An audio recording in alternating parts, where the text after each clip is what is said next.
everyone. This is Rashonda Thornton. I am the host of the Dietitian Against Diets podcast show. And in the month of April, it's all about sustainability. And you know what? Sustainability matters everywhere. Our partners at Prairie Farm recognize the role that they play and how to become advocates of this worldwide. Today's farmers, you know what? They're actually practicing more sustainability practices than ever to continue to do the work and to work hard to preserve the delicate balance between Earth and our expanding world. As a matter of fact, Prairie Farms, they actually have these two major products that they're contributing to and they're investing in. And it's the energy and water saving investment project, where they have already totaled over the last 2 years $4.7 million towards investing in making sure our energy practices are on top and also our water. Learn more about their efforts and how they're trying to make this earth a better place. Go to www.prairiefarms.com/about/sustainability. Also, you can find them on Instagram. They're always posting recipes and nutritional benefits of some of their products. And I'm sure for the month of April, they're also going to be highlighting sustainability. Well, hello again, and welcome to the Dietitian Against Diets podcast show. My name is Rashonda Thornton, and I want to introduce you today to my special guest. I have here Dr. Phillip Ovadia. He is a board-certified cardiac surgeon and founder of Ovadia Heart, who also works with patients with chronic heart conditions through open heart surgery. Now, the uniqueness of Dr. Phillip is that his real passion is about helping the public stay healthy and staying off his operating table. Now, by that being said, he's also the author of his new coming book called Stay Off My Operating Table, a heart surgeon's metabolic health guide to lose weight, prevent disease, and feel your best every day. So, which is a clear guide to anyone can use and turn their health around, and even if they've already had a heart attack. So I want to say welcome today, and thank you for being on the show today, Dr. Phil. Oh, thank you, Rashonda. It's great to be here with you. Yes. Yeah, you know what? I'm so happy to have you because I would say you're an anomaly. Now, most surgeons and doctors, I'm sure in your field, you come with a unique approach, and your main goal now is to really turn the table and to help people stay off the operating table. So I know your book is coming out, and before we dive into your book, because I can't wait to hear about it, learn about it, share it with the audience, I want to talk a little bit about you and talk a little bit about your past. And when it comes to your lifestyle and your outlook on health, like diets, like even being a doctor, like what was that for you, and how did that turn around as far as your perspective?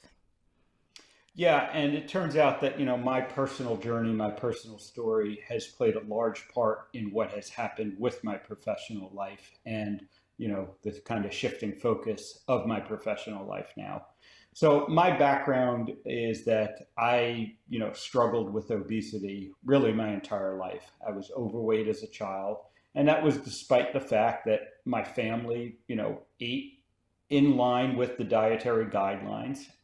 My older brother is a type 1 diabetic, so that meant we didn't have sugar in the house. Mm-hmm. And we ate, kind of the low-fat diet with the heart healthy cereals and everything that, we were told would keep us healthy.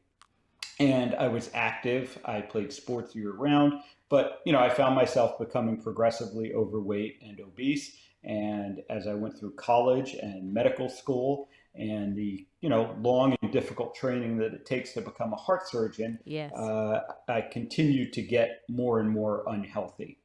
Okay. And thankfully, about 5 years ago, I kind of came to a crossroads because I realized that I was going to end up on my own operating table. At that point, I was morbidly obese, I was pre-diabetic, and I knew that I was headed down the same path as the patients that I operated on every day. And at that time, I was able to come across some different ideas about, what makes us overweight, why we get obese, and why we get unhealthy.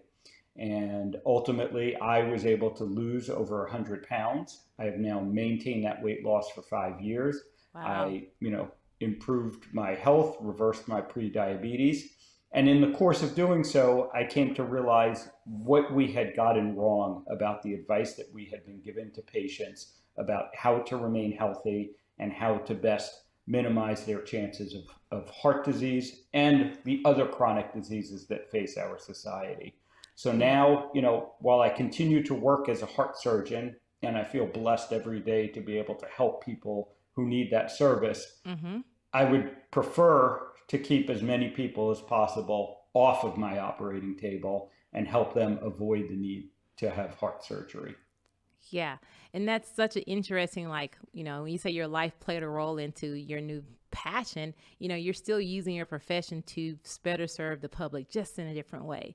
And, and again, what stood out to me is that, like, when you are in a health field, especially being a doctor, we as a population, we just feel like that's second nature, that doctors should know, what it means to be healthy or what it means to live a life where wellness is a big part of it. And like you said, during your time of going through schooling, just living life, you found that your health actually started to decline, you know? And so when it comes to like, again, you use that as really what driven you this direction. But can you just speak a little bit about like just maybe what you didn't see that led to the overweight or the continuum of weight gain as a doctor that perhaps I think it's good that the audience should like kind of be aware of and know? Yeah, sure thing. So the sad reality is that 88% of the adults in the United States today are not metabolically healthy. They don't have optimal health. It's a big And percentage. yeah, big percentage. And unfortunately, that percentage isn't much different when you look at doctors or healthcare workers in general. Mm. It turns out that, the lifestyle that it takes to become a doctor and as you're a doctor, and again, in healthcare in general, the nurses, the dietitians, everyone else involved in healthcare suffers from a lot of the same issues. The healthcare industry has become so focused on treating disease. There are so many sick people that need, care to treat the diseases that they have, that we have lost sight of the fact that you can prevent these diseases, that you can avoid being unhealthy, as you get older. Yeah. And largely that's due to, the food that we eat. And it turns out that the advice that we have been giving to people about the foods that they should be eating, the food environment that we have created, here in the United States, and unfortunately, it has spread. It is now a worldwide Mm-hmm. phenomena. That has set us up. That has gotten us to a point where, as I said, 88% of the adults in the United States are not healthy, and And, we need to start changing that. and I am on your team with that for sure. You did make a controversial statement, and this, especially being in your position, but you says patients have been lied to their whole life about what actually is endangering their health. Now, as a doctor, you pretty much explained it just a few moments ago, but like, what do you mean when you say patients have been lied to their whole life?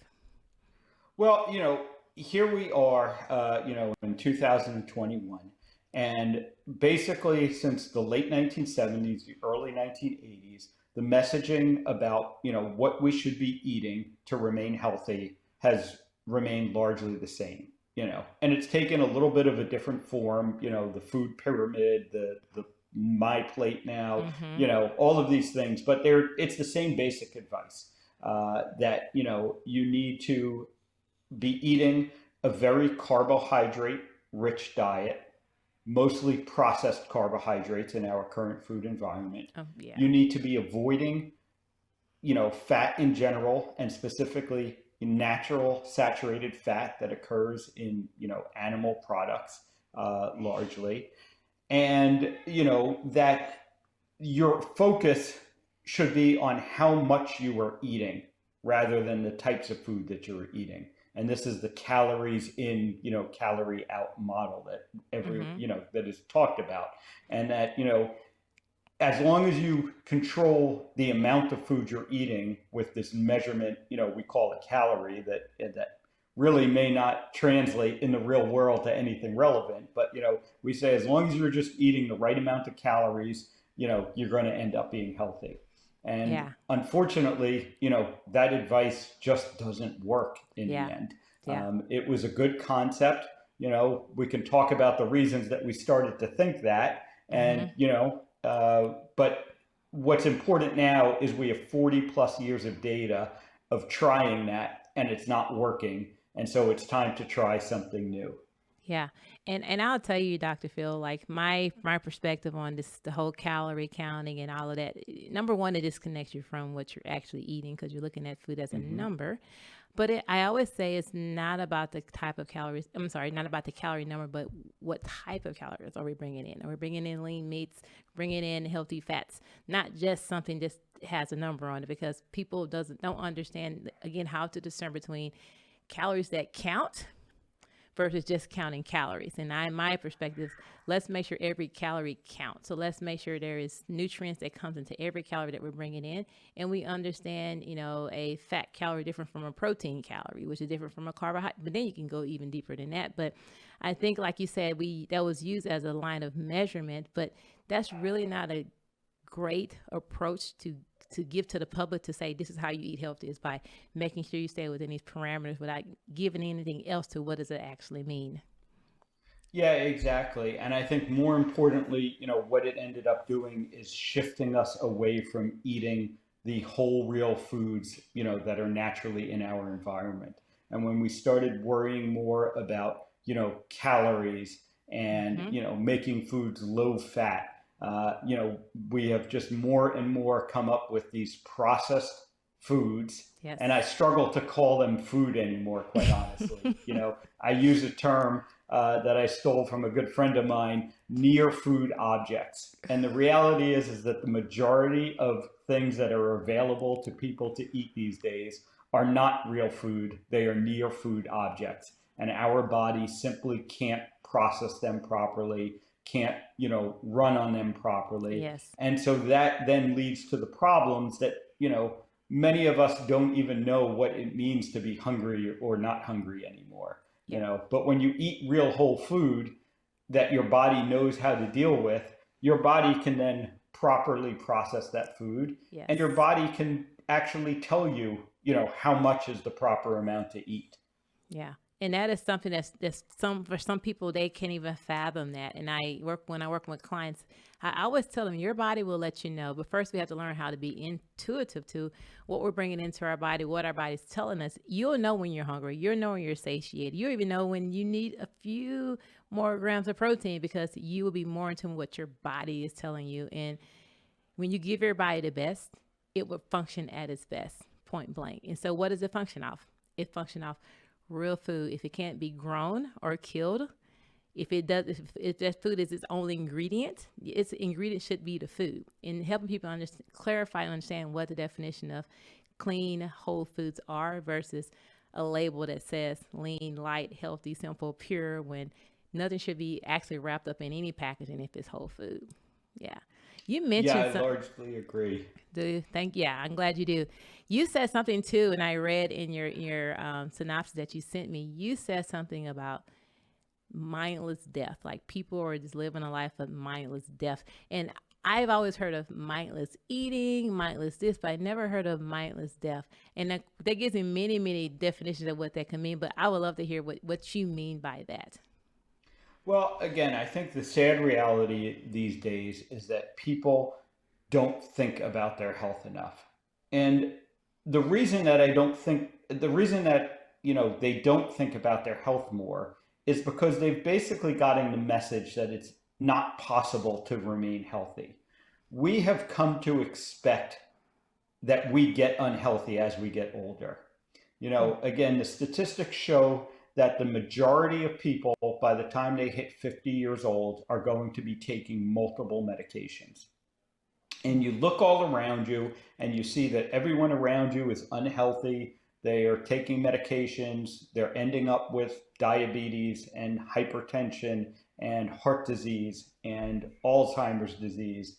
And we think that it's unavoidable. So we don't think about it is the end. And so, that's the sort of mindless death that I'm talking about. And what I hope we can do is get back to the message that you can and you should remain healthy for the vast majority of your life. And when you eat the right types of food and you do the other things, in terms of your lifestyle that are going to support your health, you can and you should expect to remain healthy for the vast majority of your life. Great segue into why you written your book. There's a strong Yeah, and passion behind everything you're saying. And so let's dig into your book and let's talk about like some things in your book that really is going to be the first thing that resonates with people because you know people they don't know we come into a generational where you're bombarded with marketing messages. You get controversial like information on what's healthy and what's not healthy, and it's just a hodgepodge. And so when someone like yourself creates a guidebook for healthy eating and long lasting life, like I think that's going to sound some alarms. So I want to take some time to talk about your book because it seems to me a lot of what you're saying is probably in that book. For the first yeah, thing I want to ask you is, you really speak about this metabolic health, and I know people have heard that term before, but let's like go back to the basics and what is metabolic health? yeah. So I think that's a great place to start the conversation, and I think it's real important to focus on that because not only don't most people understand, what is metabolic health. The reality is that most doctors don't understand what is metabolic health. It is Hmm. not a concept that we talk about, but it's an important concept because when you are not metabolically healthy, we know that that puts you at risk for the vast majority of diseases that are affecting our society. So, metabolic health means that your body is able to properly utilize the inputs that you are giving it, largely in what we are eating. And when we eat, three things are supposed to happen to that food. Some of that food gets turned immediately into energy to be used to, fuel all of our activities throughout the day. And Mm-hmm. that includes all of the little cellular activities that are going on in our bodies. Some of that food is used to build and rebuild the tissues of our body. Again, a process that is always going on. And then some of that food is supposed to be stored away as energy in case there are times that food is not available. We have a couple of problems, though, in our modern society. The first is that we have gotten to a point, thankfully, that it's rare that food isn't available. Most people don't face the threat of famine anymore that we Mm-hmm. used to. And most people, have food around them all the time. And so we never actually give our bodies a chance to use that stored energy.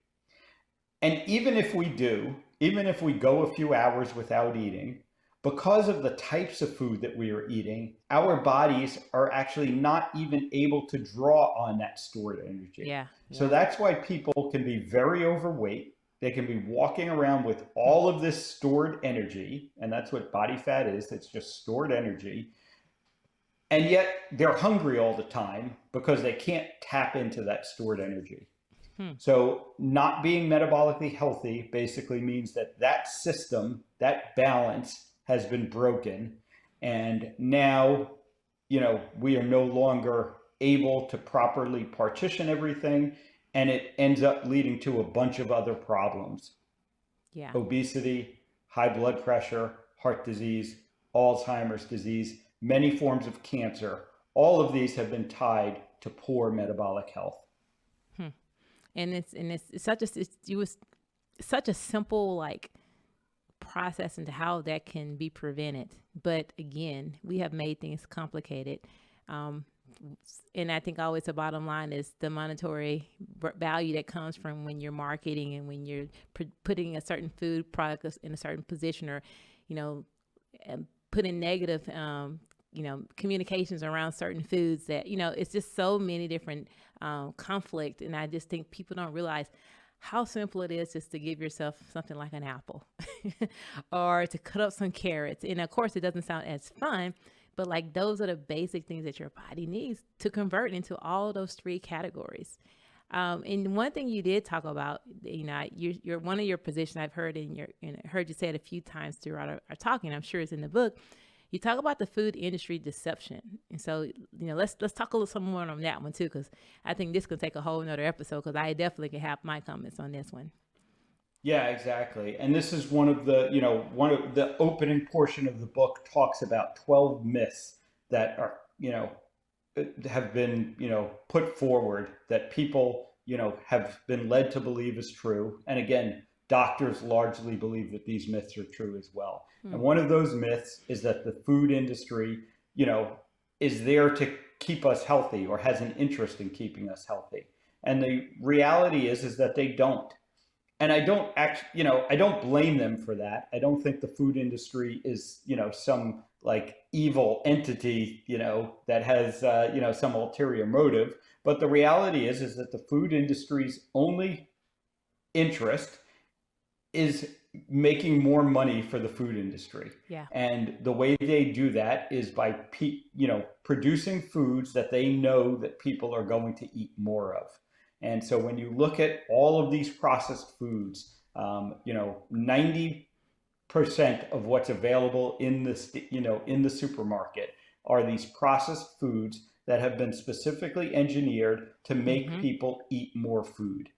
Yeah. And the side effect of that, of if you will, is that it's making us unhealthy, because again, it's not their focus to keep people healthy. The foods that are going to keep us healthy, the whole real foods that you and I have been talking about, those foods are not very profitable for the food industry in the end, and so those foods don't get promoted as they should be. And that makes so much sense. I mean, it's pretty apparent, but when you illustrate or you talk about it in that way, it really just shines light on it's just that simple. Like there's no money that comes from, selling fruits and vegetables, but there's a lot of money selling things that are packaged fruits, packaged meals, or packaged goodies that are filled with additives, filled with preservatives, filled with words we can't even describe, which are words that our body doesn't agree with, which is how it perpetuates the chronic illness or perpetuates disease down the road, because you get caught into a lifestyle where these are foods that you get used to eating to where it becomes a culture.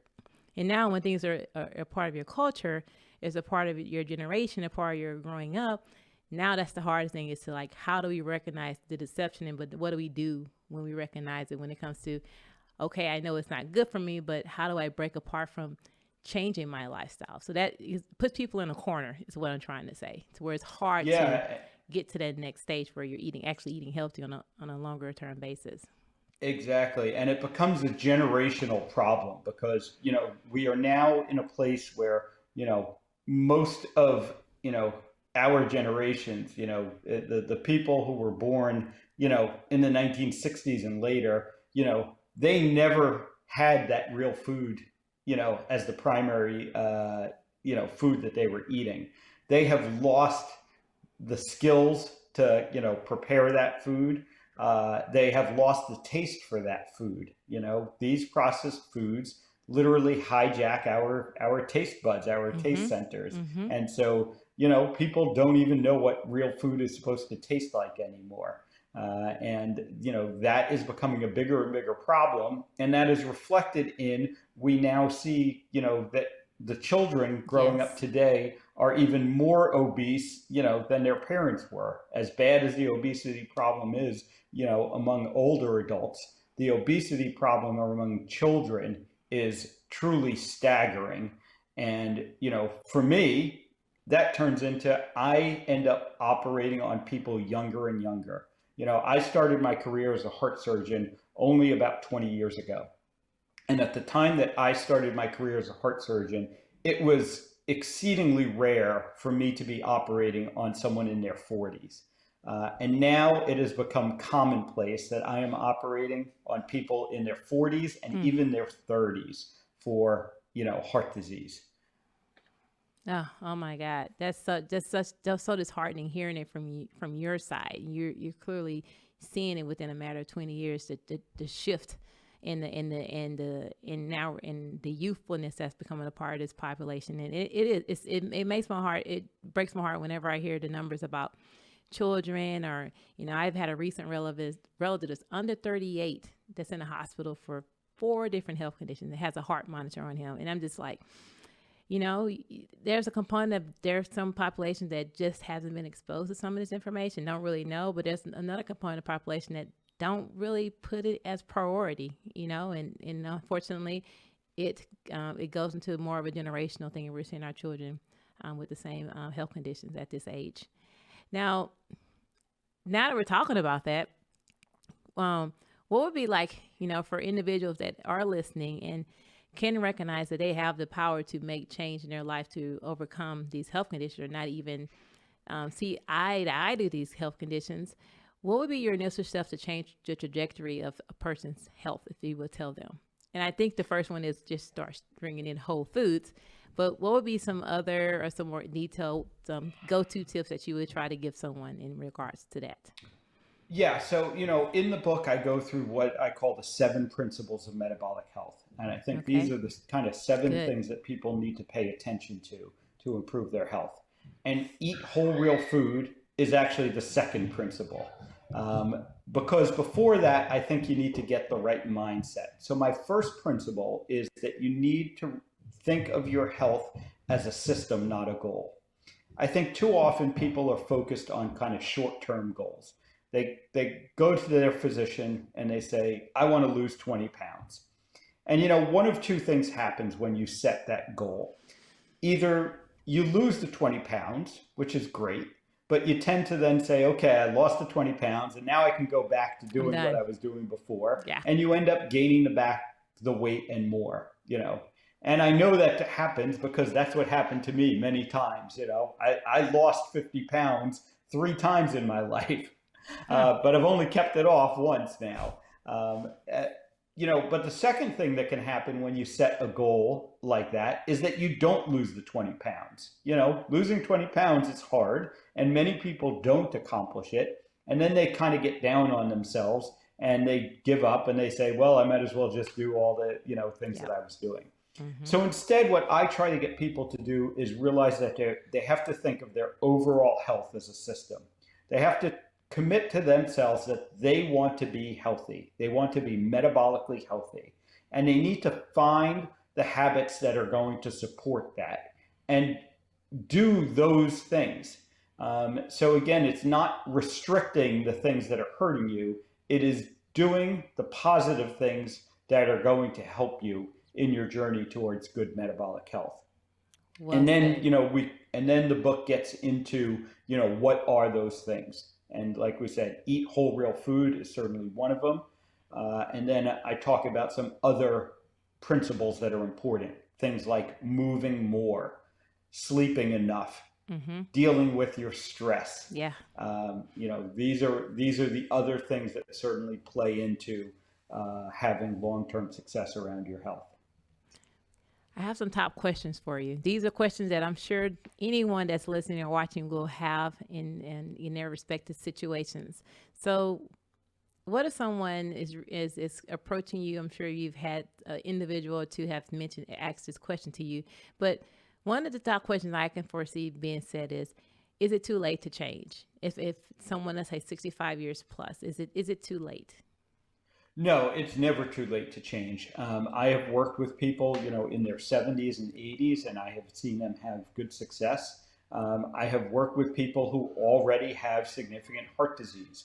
The patients that I operate on now, Hmm. I try to work with them afterwards to, change the habits that got them to where they were. And Okay. it's never too late to change.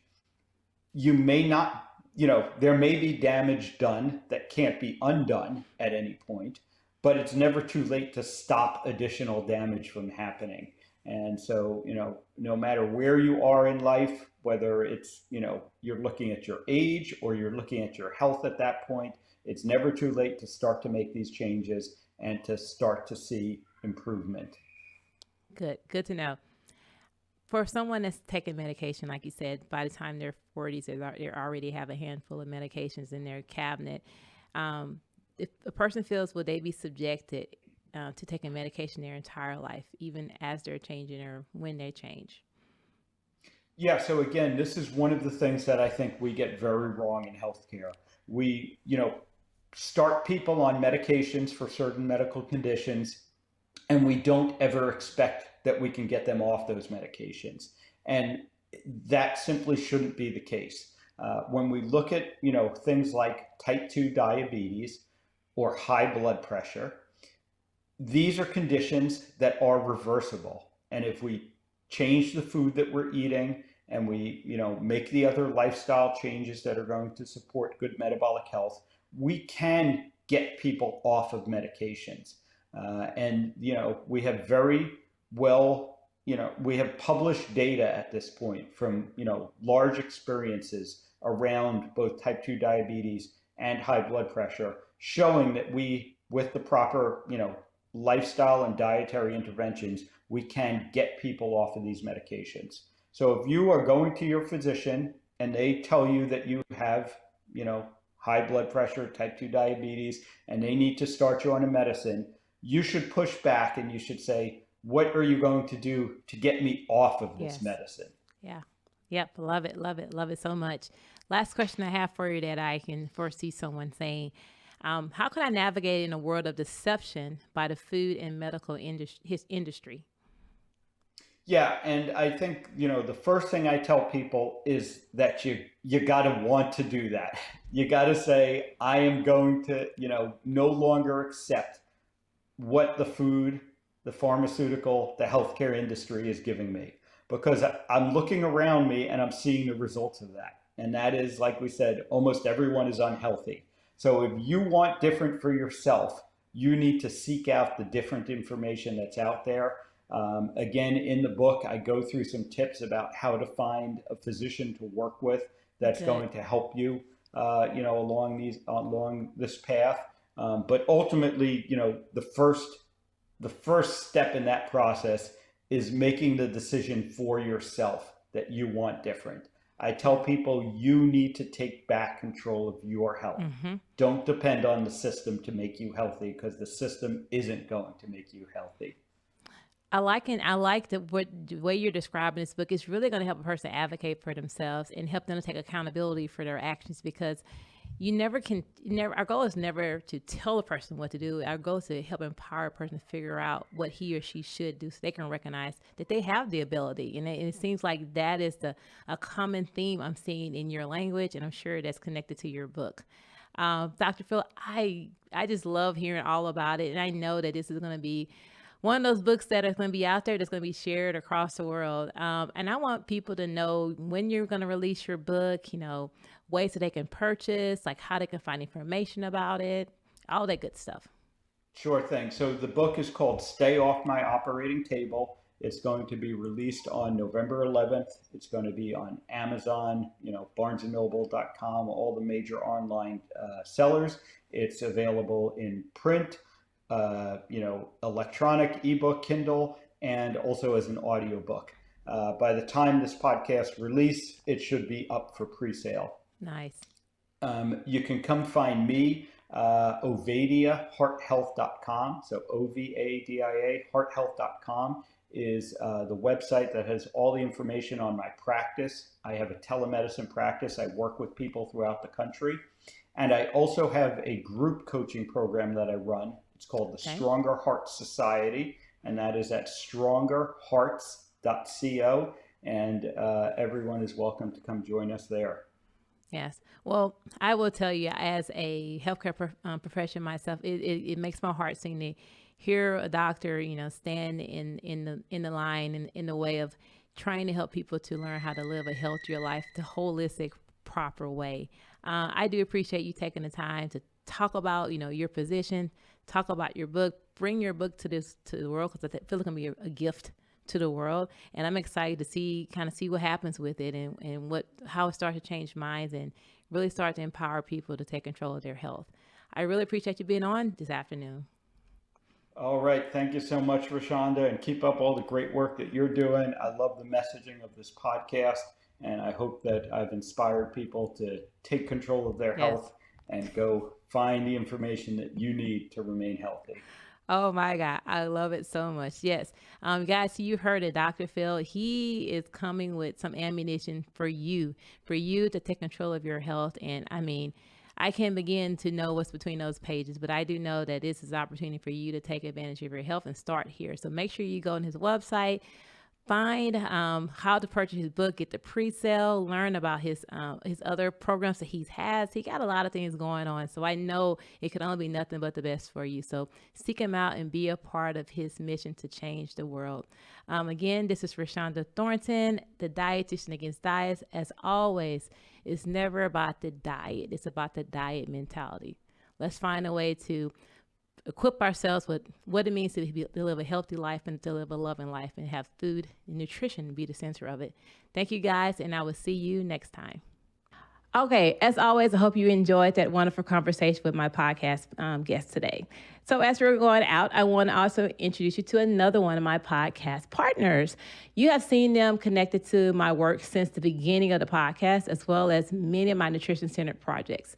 As one of the top healthiest granola companies, Banner Road continues to grow. Experience a unique combination of organic ingredients derived across the Midwest region. They believe in high quality, high flavor, and they have actually set the bar on how granola can be more than just a topping. Go to their website and find their products near your closest grocery store, or shop online and have the products shipped directly to you. Go to www.bannerroad.com or find them on Instagram at bannerroads.